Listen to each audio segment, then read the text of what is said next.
తీసుకునే నిర్ణయం మీద ఆధారపడే ప్రపంచ భవిష్యత్తు ఉంది. ఎందుకు మోడీ గారికి ఎంత గౌరవిస్తారు? అందరూ అనుకుంటారు Modi great, Modi great. Modi great కాదండి, ఇండియా గ్రేటు. ఇండియాకి లీడర్ అవ్వడం వల్లే మోడీకి గ్రేటు. ఎందుకంటే ఈ విషయం నేను అనేది కాదు, భారతదేశం అత్యధికంగా వేగంగా అభివృద్ధి చెందుతున్న ఆర్థిక వ్యవస్థే. కానీ అమెరికాతో పోలిస్తే చాలా వెనకబడున్నాం, చైనాతో పోలిస్తే చాలా వెనకబడున్నాం. కానీ ప్రపంచ భవిష్యత్తు గమనాన్ని మార్చగలిగే శక్తి ఇండియాకు ఉంది. ఎందుకంటే ఇప్పుడు అందుకే మోడీ గారు తీసుకునే ఒక నిర్ణయం ప్రపంచ భవిష్యత్తును మార్చబోతుంది. మోడీ తీసుకునే నిర్ణయం భారత భవిష్యత్తును కూడా మార్చబోతుంది. ఇప్పుడు మీరు అడిగిన ప్రశ్న ప్రకారం భారత భవిష్యత్తుకి డాలర్ ముఖ్యమా, భారత భవిష్యత్తుకి బ్రిక్స్ కరెన్సీ ముఖ్యమా అనే నిర్ణయం తీసుకోవాల్సిన ఒక పెద్ద బాధ్యత ఇప్పుడు ప్రధాని నరేంద్ర మోడీ గారి మీదకి వచ్చేసింది.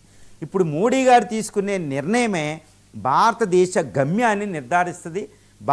అదేవిధంగా నరేంద్ర మోడీ గారికి చరిత్రలో స్థానాన్ని నిలుపుతుందన్నమాట. ఇక్కడ చాలా పెద్దగా, చాలా జాగ్రత్తగా, లోతుగా, ప్రొఫౌండ్గా మనం ఎనాలిసిస్ చేస్తే, విశ్లేషణ చేస్తే తెలియదు ఏంటంటే ఈ డాలరు బ్రిక్స్ కరెన్సీలో ఏది ముఖ్యమంటే డాలరే ముఖ్యం.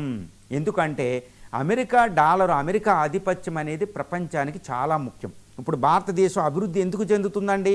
7% పైగా అభివృద్ధి చెందుతూ ప్రపంచంలో అతిపెద్ద ఆర్థిక వ్యవస్థగా వెళ్తుంది. అత్యధికంగా వేగంగా అభివృద్ధి చెందే మేజర్ ఎకానమీ.